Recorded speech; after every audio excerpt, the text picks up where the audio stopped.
Hola, bienvenidos a todas y todos a este nuevo podcast Protagonistas de la Silva Enríquez. Universidad Católica Silva Enríquez, 40 años formando personas, forjando futuro. Hoy nos acompaña Lucía Miranda Leive, doctora internacional en estudios latinoamericanos de la Universidad de Salamanca, máster de la misma universidad, especialista en técnicas de análisis e investigación aplicadas a las ciencias sociales, licenciada en Ciencias Políticas de la Universidad de Santiago de Compostela y, lo más importante, académica e investigadora de nuestra Casa de Estudios. La invitación hoy es a analizar la reciente cuenta pública del presidente Gabriel Boric a 2 meses y medio de haber asumido el cargo. Bienvenida, Lucía. Primero. Muchas gracias por la invitación, un gusto estar aquí. Ese acento claramente no es chileno. ¿Argentina o uruguaya? Sí, juego por 2 equipos, Argentina y España. Muy bien. Muchos años de formación en España, ¿no? Sí, desde mis 17 años. Muy bien, y eres muy joven, así que no te vamos a debe llevar muy poco en Chile.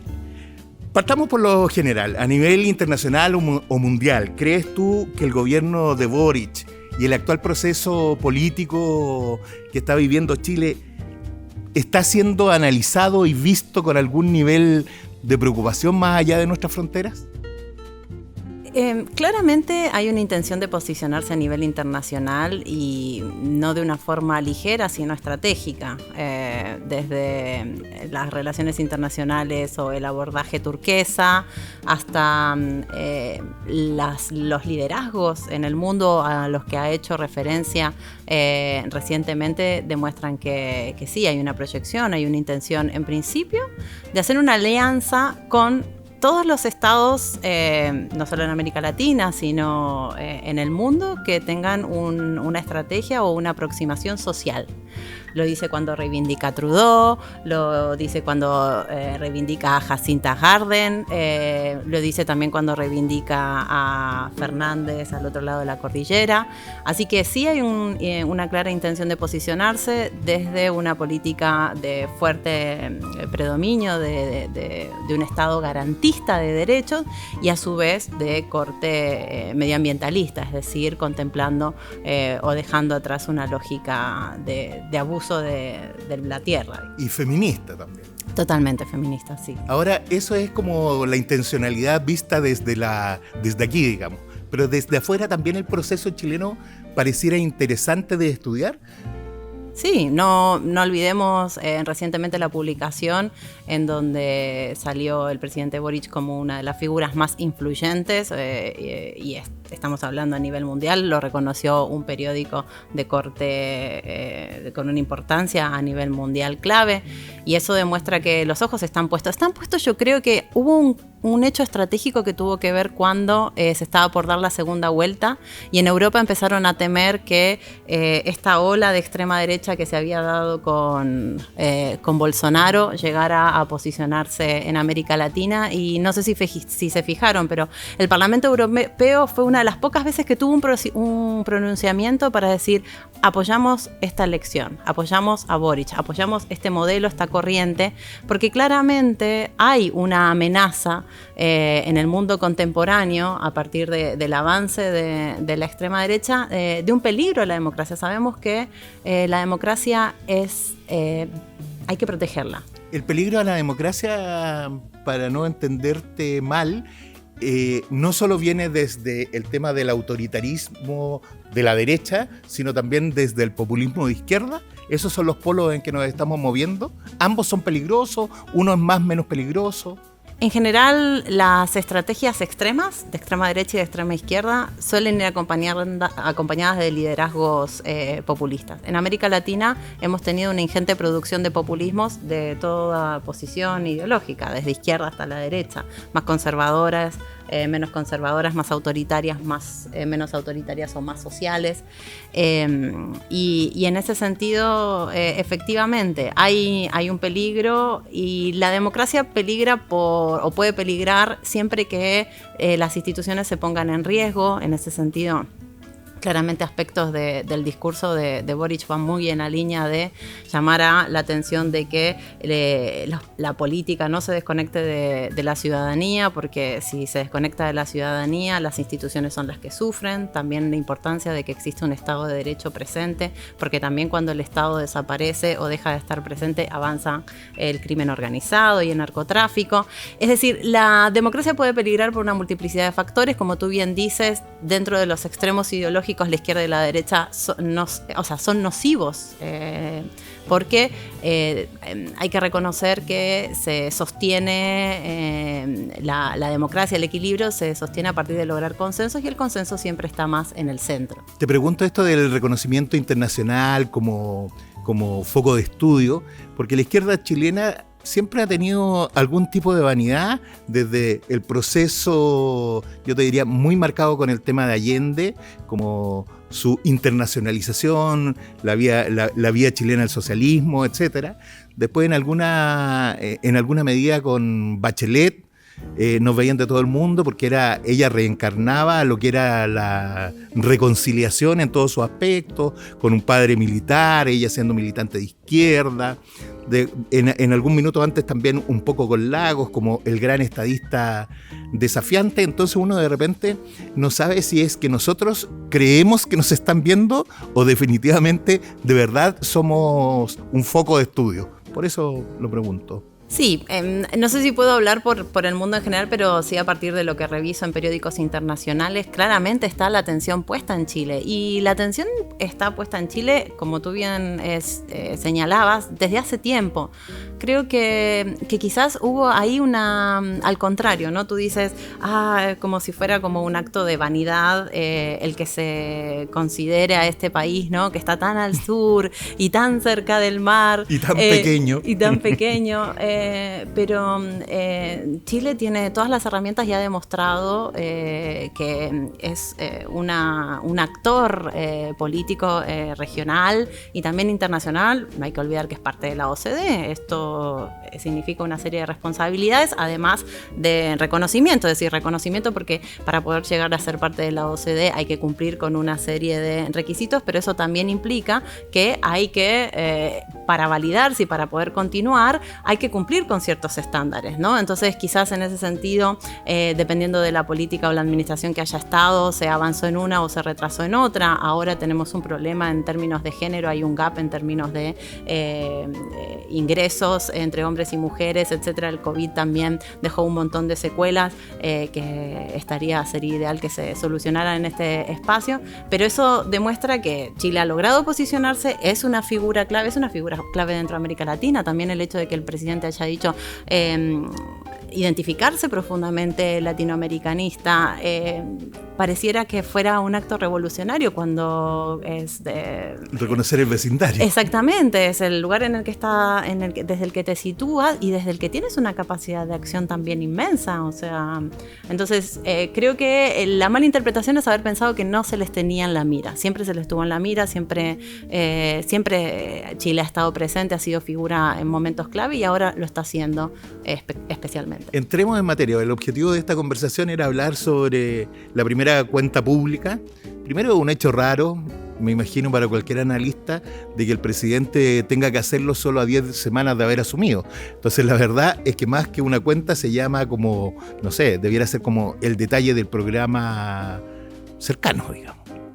Como tú bien dices, las cuentas públicas siempre hay que analizarlas a la luz del momento en el desempeño o el desarrollo de la administración que se esté llevando a cabo. Efectivamente, esta, al ser la primera cuenta pública y desarrollarse a 2 meses y poco de la asunción presidencial, es un refuerzo del programa político, efectivamente, es un planteamiento de intenciones, pero también es una interpelación con quienes va a conversar para llegar a esos acuerdos. Entonces es una forma de presentar, este es el programa, se reafirma y va en la línea con lo que la ciudadanía votó, es decir, en la segunda vuelta y el programa político, etcétera. Necesito de la colaboración y por eso hubo una interpelación directa al resto del Congreso para aprobar ciertos aspectos y para que logremos un consenso y sobre todo creo que hubo un discurso de mucha humildad y de cercanía diciendo...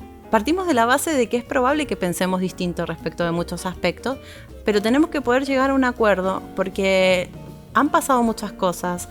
hemos vivido 2 años de pandemia, hemos vivido un estallido social, hemos vivido violaciones a los derechos humanos, ha dejado a la población con una salud mental.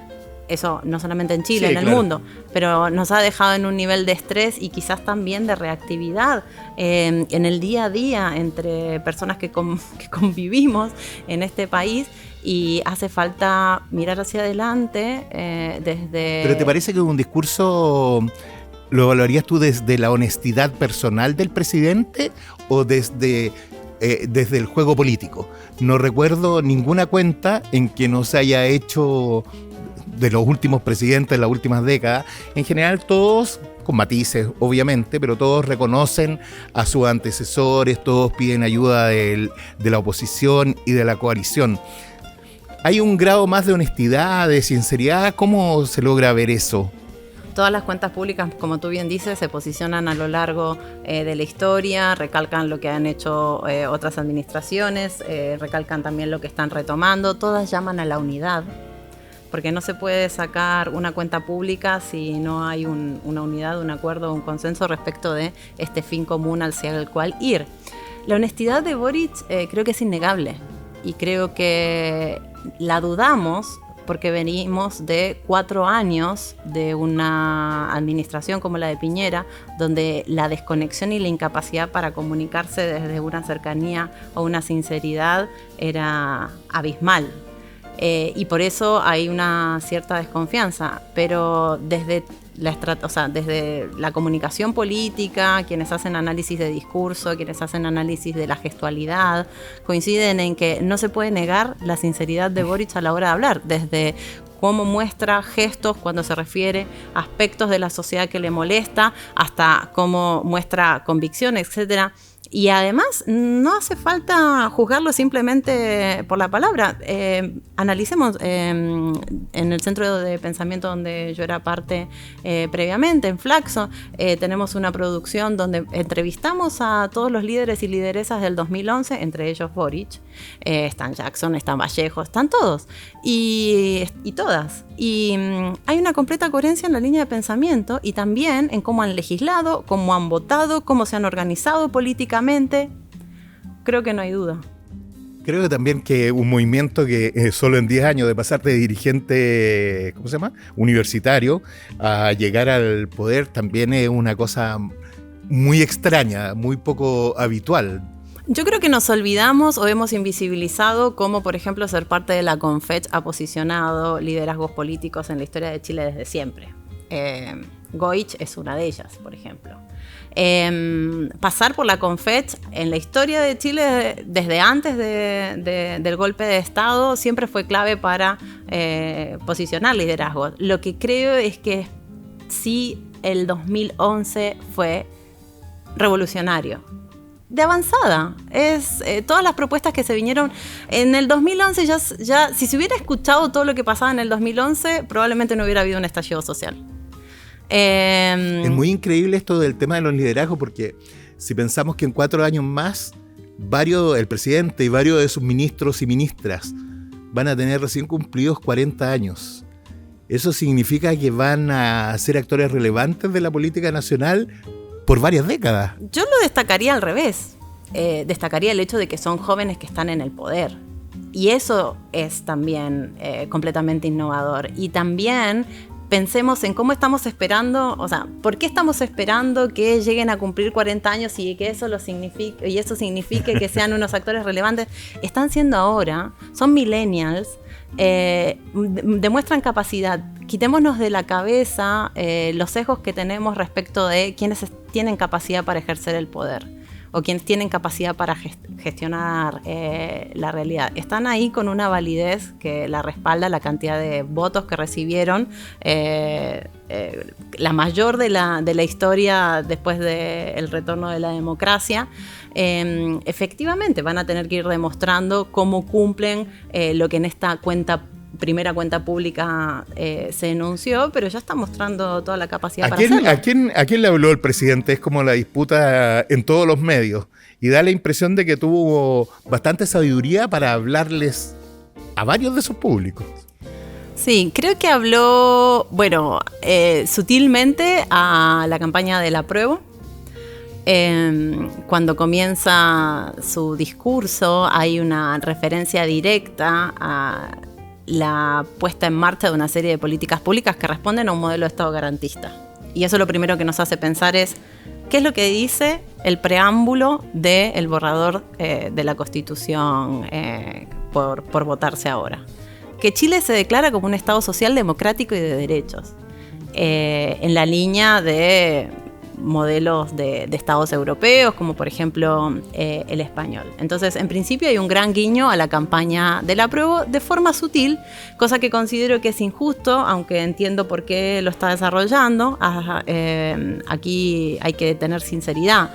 La campaña del apruebo o el rechazo está está invocando una división social que existe, una división social y política que existe en Chile, que responde al clivaje autoritarismo-democracia.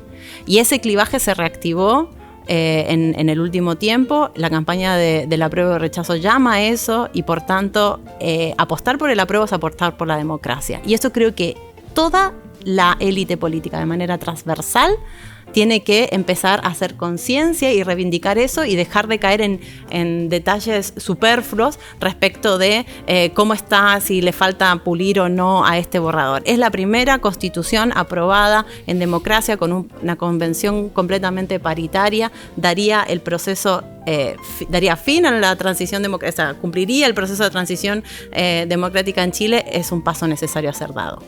O sea, ¿tú no estás muy de acuerdo con la prescindencia formal que se le exige al presidente respecto de estos temas?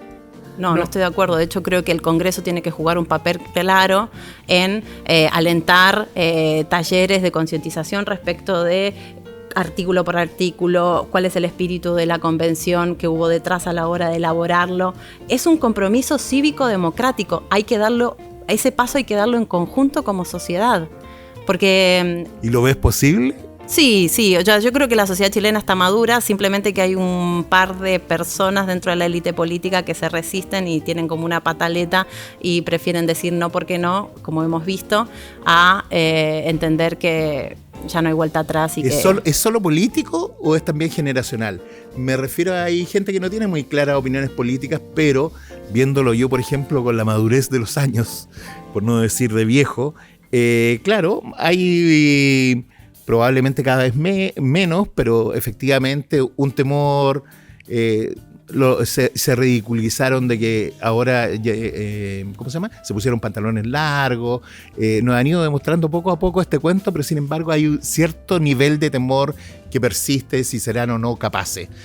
Puede ser efectivamente injustificado, pero da la impresión, si uno ve como el análisis electoral, en general el público mayor de 55 años, ese target probablemente donde tenga mayor oposición, tal vez la nueva Constitución. Puede ser. No he analizado los datos. Ahora, de hecho, justo estoy con un colega, con Juan Fernández Lavé, analizando datos sobre, digamos, clase social y participación electoral. Creo que sí, en general las sociedades tienden a mostrar resistencias cuando se dan cambios muy importantes, como es en este caso, que es un cambio no solo generacional, sino también en política de aproximación desde una perspectiva feminista, que un sector de la sociedad que quizás es tendente a reproducir visiones más conservadoras, como lo que tú dices, mayores de 60 años, es probable que muestre mucha mayor resistencia. Todo lo demás sí creo que es político. Creo que es político por esta melancolía respecto de una romantización, más que melancolía, de un sector de la política, algo que fue un golpe de Estado y que le significó una herida muy dura a este país, y que si la queremos sanar, en verdad, hay que dejar atrás todo lo que significa esa dictadura, como es una constitución heredada y diseñada a puertas cerradas por un dictador. ¿Cuáles serían las consecuencias, así brevemente explicarlas, del eventual rechazo de la Constitución, crees tú? Y del apruebo, para ponerla más fácil, para que no poner todo en blanco y negro. Mira, la verdad creo que si resultara el rechazo sería un palo muy duro, en términos de lo que para esta sociedad significa posicionarse en el siglo XXI. Por otra parte, que es lo que espero que la élite política se reactive prontamente y tome conciencia de la importancia de que se avance hacia... Por más que hemos visto muchas cosas, ¿no? Hemos visto que ahora se acaba de aprobar que la reforma de la Constitución no va a necesitar 2/3, es decir, que van a poder hacerse... 4/5. Exactamente, van a poderse hacer modificaciones de lo que este texto surja, ¿no? Es legítima desde el origen. Eso tal vez sea lo fundamental. Volver atrás y seguir con una constitución que es ilegítima, que como decíamos fue aprobada en 4 paredes, cuando tenemos una constitución que fue aprobada con unas reglas que se establecieron y se cumplieron todas. Había debate respecto de los 2/3, se cumplieron los 2/3. Esta constitución tiene todo su articulado aprobado por el centro, la izquierda y la derecha. Los independientes con partido, los independientes sin partido, los ex alianza, los ex nueva mayoría, los ex concertación, todo está aprobada de forma transversal porque cumplió con el criterio del quórum. Entonces, es paritaria. Está a la luz, el articulado no dice nada que no digan la mayoría de las constituciones europeas.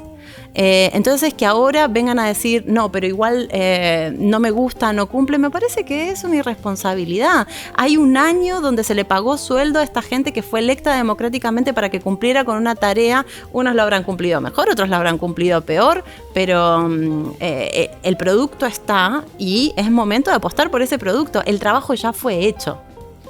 Sí, parece ¿cómo se llama? Un eslogan como de mala leche el catalogar a esta Constitución como solamente izquierdista.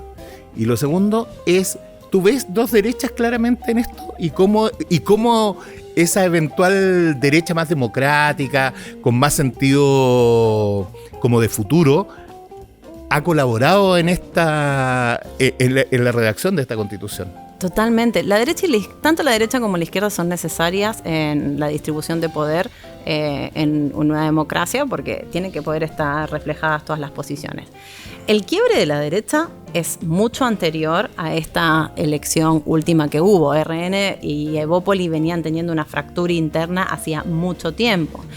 Lo que necesitamos ahora es que la derecha se haga cargo de cómo dejó solo el centro, de hecho lo abandonó y dio lugar a que la extrema derecha creciera y la izquierda estratégicamente se volvió hacia el centro y ocupó ese espacio. Tienen que dejar de mirar hacia atrás y lamentarse y ponerse las pilas para ubicarse de nuevo en el centro dentro de estas peleas internas que tienen, porque el centro necesita ser representado. Y mientras se sigan yendo más hacia la extrema derecha, lo único que va a alimentarse es la polarización, la crispación y van a perder legitimidad y apoyos. Da la impresión cuando uno lee y se entera de las noticias en el ámbito político que cada vez más dejamos el eslogan de que íbamos a hacer Chilezuela, etcétera.